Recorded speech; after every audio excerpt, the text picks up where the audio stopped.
പത്മനാഭ ഒരു super call കിട്ടിട്ടുണ്ടാ. ഈ ഒരു വ്യക്തിയെ കാണുമ്പോൾ, ഈ ഒരു വ്യക്തിയുടെ ചിരി കാണുമ്പോൾ, സംസാരം കാണുമ്പോൾ എല്ലാവർക്കും ഇഷ്ടപ്പെടും.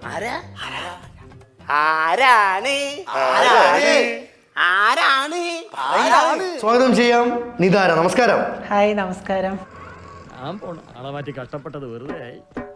ഇത്രമേൽ സുന്ദരിയായിട്ടുള്ള ഒരു വ്യക്തിയെ ഞാൻ ഇതിനു മുമ്പ് കണ്ടിട്ടില്ല നിതാര.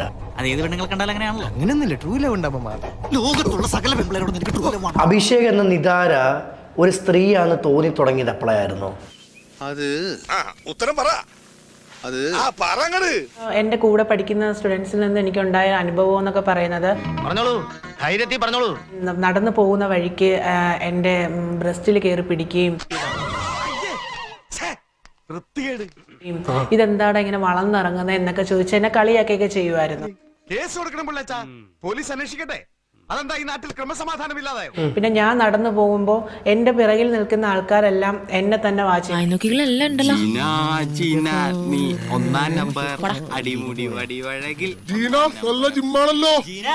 എന്തൊക്കെയാ പറഞ്ഞ് കളിയാക്കിക്കൊണ്ടിരുന്നത്? പറയുന്നേ, ഞാൻ ആരോടും പറയില്ല, നമ്മൾ തമ്മിൽ ഒരു വിഷയമില്ലല്ലോ. 3ാം ക്ലാസ്സിലോ 4ാം ക്ലാസ്സിലോ പഠിക്കുമ്പോഴാണ് എനിക്ക് ഒരു ചാന്തുപൊട്ട് എന്ന് പറഞ്ഞൊരു പേരിടുന്നത്. പിന്നെ അക്കച്ചി, കുണ്ടൻ, പല പേരിൽ എന്നെ വിളിക്കുമായിരുന്നു. അവസാനം എന്താക്കി? എന്റെ കയ്യിൽ അവനെ കിട്ടിയേ ഞാൻ അവനെ അരിഞ്ഞ് മുളകിട്ട് അങ്ങനെ തിന്നിടോ. എനിക്ക് സത്യം പറഞ്ഞാൽ ഇതൊക്കെ ഭയങ്കര ഒരു ലീലാമണി എന്ന് വരെ എന്നെ വിളിച്ചിട്ടുണ്ട്. ഇത് പറഞ്ഞു നടക്കുന്നവരെ ഞങ്ങള് കായികമായും നിയമപരമായും നേരിടും. നിതാര, ഇപ്പൊ നിതാരെ പോലുള്ളവർക്ക് സർജറി ചെയ്യാൻ പൈസ ചിലപ്പോൾ വീട്ടിൽ നിന്ന് തരണമെന്നില്ല. നിക്ക് ഏത് റൂട്ടിലേക്കാ വണ്ടി തിരിക്കണേന്ന് എനിക്കിപ്പോ മനസ്സിലായി. ഈ നോക്കിയാ എന്നെ തിരുത്താൻ വരില്ലേ?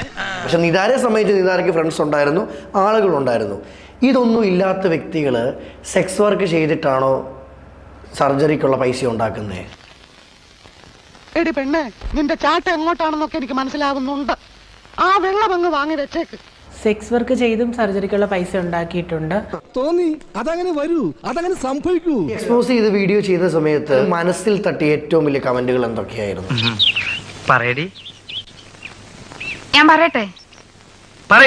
എനിക്ക് ഓർമ്മയിലാണെങ്കിൽ കിട്ടു,